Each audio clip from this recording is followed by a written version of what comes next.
teman-teman, selamat bergabung di ibadah online Fresh Generation dan Excel Grace Community Center Makassar. Mari kita siapkan hati untuk memuji Tuhan, mendengarkan firman Tuhan, dan memberikan persembahan yang terbaik untuk Tuhan. Jika teman-teman merasa terberkati dari ibadah kami, teman-teman bisa like video ini dan subscribe channel Grace Community Center, dan jangan lupa loncengnya ya untuk mendapatkan updatean terbaru dari kami. Jika teman-teman juga membutuhkan dukungan doa dan konseling, teman-teman bisa menghubungi nomor WhatsApp yang tertera di layar, atau kalian juga bisa DM di akun Instagram Fresh Gen GCC dan Excel GCC. Selamat beribadah, Tuhan Yesus memberkati. Shalom teman-teman, selamat hari Minggu. Kita bersyukur kita bisa beribadah saat ini di tempat kita masing-masing, dimanapun kita saat ini. Mari kita siapkan hati kita, mari kita berdoa. Tuhan Yesus, terima kasih untuk kasih setiamu dalam hidup kami Bapa. Terima kasih buat penyertaan-Mu dalam hidup kami Yesus. Bapa, sebentar lagi Tuhan kami akan memuji, menyembah nama-Mu Tuhan. Biar Tuhan Kau yang hadir, Kau yang melawat setiap kami Tuhan. Dimanapun saat ini kami berada Tuhan, kami percaya Roh Kudus-Mu bekerja pada setiap kami Tuhan. Kami serahkan ibadah kami ke dalam tangan-Mu Tuhan. Dalam nama-Mu kami berdoa dan mengucap syukur. Haleluya. Amin. Sebab Dia Bapa yang setia, mari kita naikkan pujian ini. Bapa Kau setia, takkan meninggalkan, dan ku percaya Engkau milikku dan ku milik-Mu.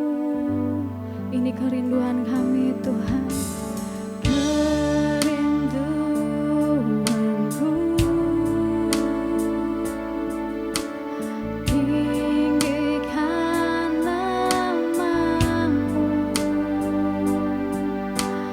karena ku tahu Engkau dalamku dan ku dalam-Mu. Buah hati kami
untuk sore hari ini Tuhan.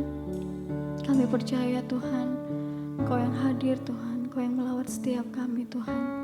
Bapa, sebentar lagi Tuhan kami akan mendengarkan firman-Mu Tuhan. Buka hati, buka telinga kami Bapa, biar firman yang kami dengar Tuhan dapat menjadi rema bagi kehidupan kami Tuhan, dan kami terapkan dalam kehidupan kami Yesus. Berkati hamba-Mu yang akan berkata-kata, berikan hikmat-Mu lebih lagi Tuhan Yesus. Dalam nama-Mu kami siap mendengarkan. Haleluya. Amin. Halo teman-teman, sekarang kita akan memberikan persembahan. Untuk teman-teman yang ingin memberikan persembahan, kalian bisa memberikan persembahan melalui rekening gereja yang tertera di layar. Untuk itu, mari kita satu dalam doa. Bapa, kami bersyukur Tuhan atas berkat-Mu Tuhan sepanjang hari ini Tuhan. Sebentar lagi kami akan memberikan persembahan, Engkau yang memberkati persembahan kami, biar apa yang kami berikan bisa menjadi berkat bagi gereja kami. Terima kasih Bapa, ini doa kami berdoa dan mengucap syukur. Haleluya. Shalom, sahabat pelajar dan sahabat muda yang dikasihi oleh Tuhan. Senang sekali bisa berjumpa lagi dalam ibadah kita kali ini. Saya yakin dimanapun kalian berada, kalian semua dalam keadaan sehat dan dalam keadaan dilindungi oleh Tuhan kita, Yesus Kristus. Dan pada saat ini kita akan sama-sama mendengarkan dan merenungkan kebenaran firman Tuhan yang terambil di dalam Lukas 23 ayatnya yang ke-33 sampai dengan ayatnya yang ke-43. Demikianlah firman Tuhan. Ketika mereka sampai di tempat yang bernama Tengkorak, mereka menyalibkan Yesus di situ, dan juga kedua orang penjahat itu, yang seorang di sebelah kanannya dan yang lain di sebelah kirinya. Yesus berkata, "Iya Bapa, ampunilah mereka, sebab mereka tidak tahu apa yang mereka perbuat." Dan mereka membuang undi untuk membagi pakaiannya. Orang banyak berdiri situ dan melihat semuanya. Pemimpin-pemimpin mengejek dia. Katanya, orang lain ia selamatkan. Biarlah sekarang ia menyelamatkan dirinya sendiri. Jika ia adalah Mesias, orang yang dipilih Allah. Juga prajurit-prajurit mengolok-olokkan dia. Mereka mencucukkan anggur asam kepadanya dan berkata, "Jika engkau adalah raja orang Yahudi, selamatkanlah dirimu." Ada juga tulisan di atas kepalanya, "Inilah raja orang Yahudi." Seorang dari penjahat yang digantung itu menghujat dia, katanya, "Bukankah engkau adalah Kristus? Selamatkanlah dirimu dan kami." Tetapi yang seorang menegur dia, katanya, "Tidakkah engkau takut juga tidak kepada Allah? Sedang engkau menerima hukuman yang sama. Kita memang selayaknya dihukum, sebab kita menerima pembalasan setimpal dengan perbuatan kita. Tetapi orang ini tidak berbuat sesuatu yang salah." Lalu ia berkata, "Yesus, ingatlah aku apabila engkau datang sebagai raja." Kata Yesus kepadanya, "Aku berkata kepadamu, sesungguhnya hari ini juga engkau akan berada bersama-sama dengan aku di Firdaus." Demikianlah ayat kita. Berbahagialah orang yang mendengarkan dan melakukan kebenaran firman Tuhan. Sahabat pelajar dan sahabat muda yang dikasihi oleh Tuhan, ada seorang anak muda datang kepada seorang yang bijaksana. Dia berkata, menemui sang guru bijaksana itu, dan dia berkata, "Guru, saya adalah orang yang sering mengalami kepahitan. Saya adalah orang yang sering tersakiti di dalam kehidupan saya. Waktu saya masih sekolah, saya mengalami banyak sekali bulian dari teman-teman saya. Ketika saya berada di rumah, terkadang saya dibanding-bandingkan dengan saudara-saudara saya yang lain. Dan itu sangat menyakitkan hati saya. Dan saat ini ketika saya berada di dalam dunia pekerjaan, saya seringkali diperlakukan dengan tidak adil oleh rekan-rekan saya. Saya begitu mengalami sesuatu yang sangat tidak nyaman di hati saya. Saya mengalami kepahitan. Saya merasa depresi. Dan saya merasa bahwa hidup saya sungguh-sungguh tidak berarti. Lalu sang guru itu mengambil ramuan yang pahit dan dia mencampurkan dalam wadah air, dalam gelas. Dia memasukkan beberapa tetes ramuan pahit dan diberikanlah kepada anak muda ini. Anak muda ini lalu meminum air itu dan dia merasakan pahit di lidahnya dan di langit-langit mulutnya. Dan dia katakan, air apa ini guru? Kenapa begitu pahit? Apa arti dengan masalah saya, dengan jawaban masalah saya? Sang guru tidak berkata-kata, lalu sang guru mengambil air yang ada di tangannya, yang dalam gelas itu, dan membawa anak muda itu pergi ke belakang rumah sang guru.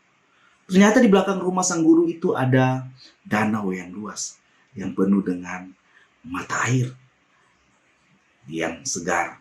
Lalu sang guru menuangkan air yang ada dalam gelas ke danau itu dan suruh meminta anak muda itu untuk minum dari air danau yang sudah ditumpahkan air yang ada ramuan pahit tadi. Ketika anak muda itu meminum air dari danau itu, ia merasakan kesegaran. Ia merasakan yang berbeda dari air yang ada di dalam gelas tadi. Lalu sang guru berkata seperti ini. Seperti demikian pula dengan ruang hati kita. Ketika ruang hati kita kecil seperti gelas tadi, maka segala kepahitan, kebencian, kemarahan, apa yang orang perlakukan kepada kita dapat membuat kita dengan mudah untuk mengalami kepahitan dan tersakiti. Berbeda ketika ruang hati kita lapang, luas seluas danau ini.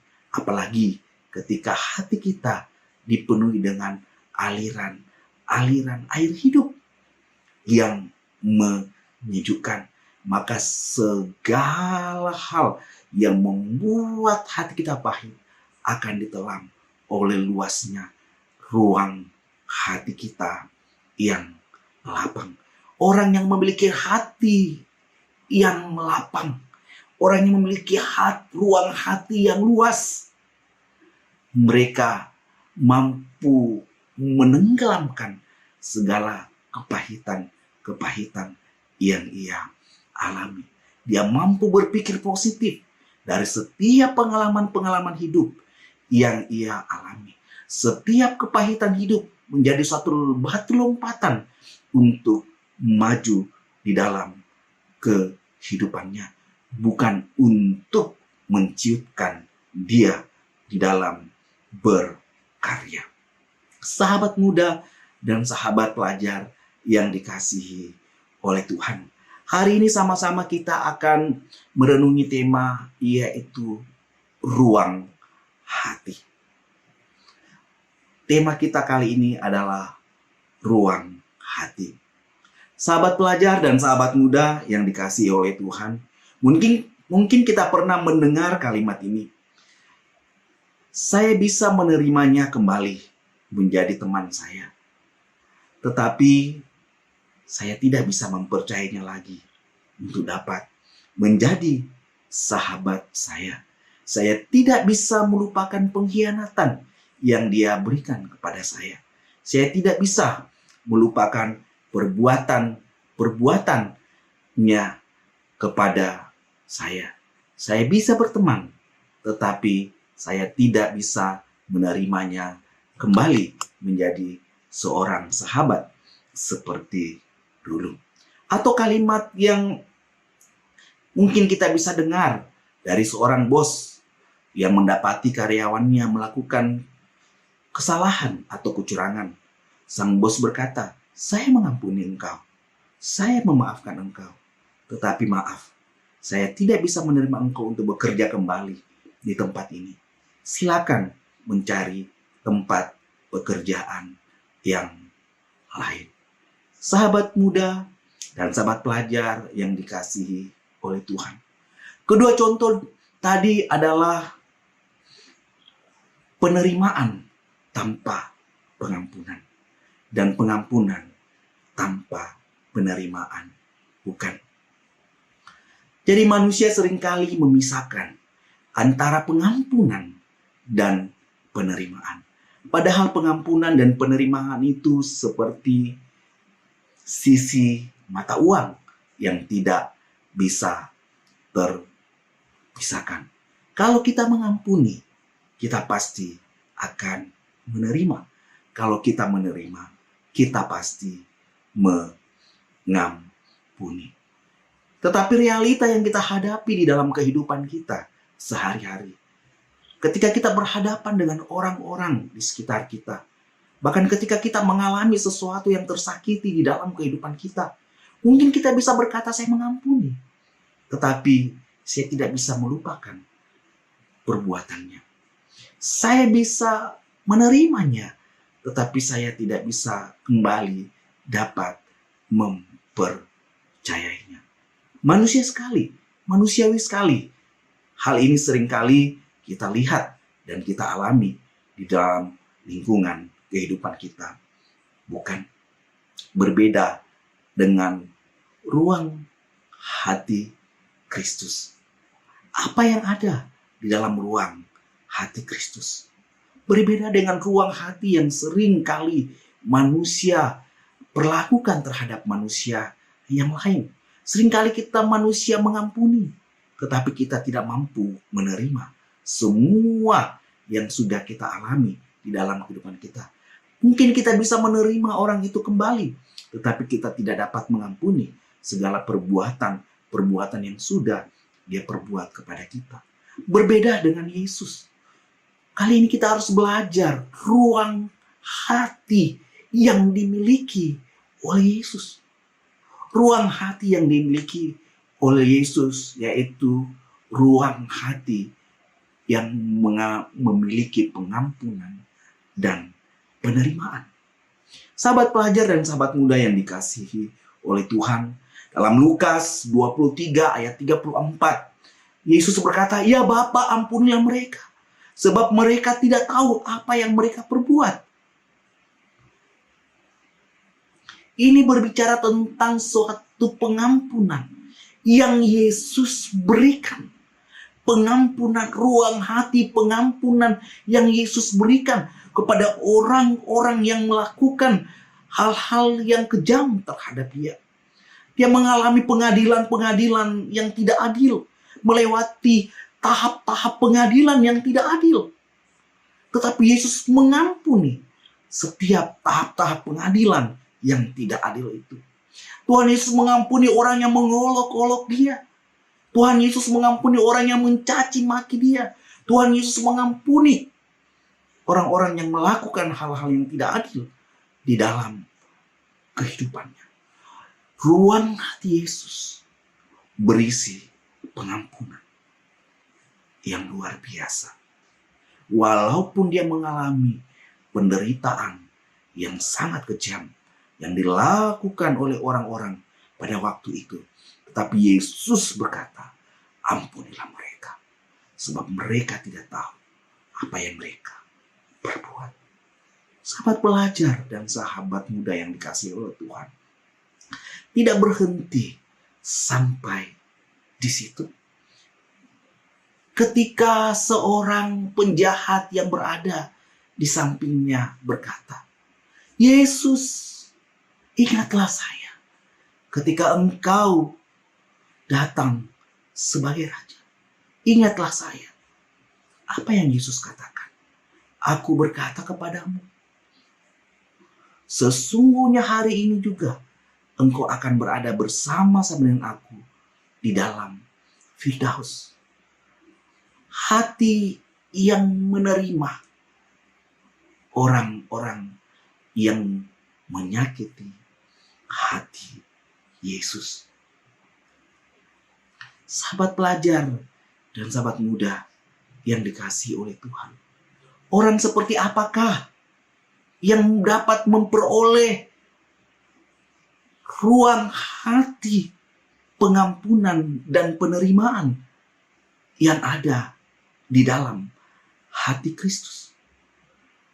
Sahabat pelajar dan sahabat muda yang dikasihi oleh Tuhan, hal yang pertama, orang yang seperti apa yang memperoleh ruang hati pengampunan dan penerimaan Yesus Kristus, yaitu orang yang berdosa, yang menyadari dirinya adalah orang berdosa. Dalam Lukas 23 ayat 39 sampai 41, firman Tuhan berkata seperti ini.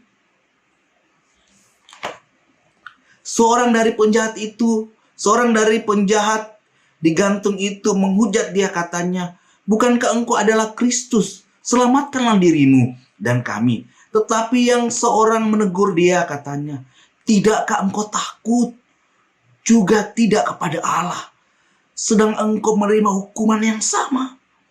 Kita memang selayaknya dihukum, sebab kita menerima balasan yang setimpal dengan perbuatan kita. Tetapi orang ini tidak berbuat sesuatu yang salah. Sahabat pelajar dan sahabat muda yang dikasihi oleh Tuhan, ketika Tuhan Yesus berkata, "Bapa, ampunilah mereka, sebab mereka tidak tahu apa yang mereka perbuat." Penjahat yang ada di sebelah kanan ini merasakan suatu sentuhan getaran yang luar biasa. Adakah manusia yang seperti ini, yang sudah mengalami penderitaan yang luar biasa, yang melewati pengadilan-pengadilan yang tidak adil, yang diberlakukan secara tidak adil, tetapi mampu berdoa dan berkata kepada Allah, "Bapa, ampunilah mereka, sebab mereka tidak tahu apa yang mereka perbuat." Ketika penjahat di sebelah kanan ini melihat doa Yesus, hatinya tersentuh. Ia menyadari bahwa dia adalah orang yang berdosa. Sehingga ketika penjahat yang satu mulai mencaci maki Yesus, dia berkata, "Tidak takutkah engkau terhadap Allah? Kita berhak mendapat hukuman ini setimpal dengan perbuatan-perbuatan kita." Tetapi dia orang yang tidak bersalah. Sahabat pelajar, orang ini menyadari bahwa dirinya adalah orang yang berdosa. Dia menyadari bahwa dia memang harus disalibkan. Orang-orang yang mengalami penyalipan waktu itu adalah orang penjahat-penjahat yang memang tidak terampuni, yang dosanya sangat besar, yang tidak bisa lagi diampuni. Pemerkosaan, pemerampokan, pembunuhan. Orang-orang yang disalibkan adalah orang-orang yang mengancam kehidupan orang lain. Tetapi Yesus tidak pernah melakukan hal yang demikian. Tapi Yesus disalibkan. Hal ini menyadarkan seorang penjahat yang ada di sebelah kanannya. Dia katakan, dia menyadari kita adalah orang berdosa. Kita memang layak dihukum, tetapi Yesus tidak.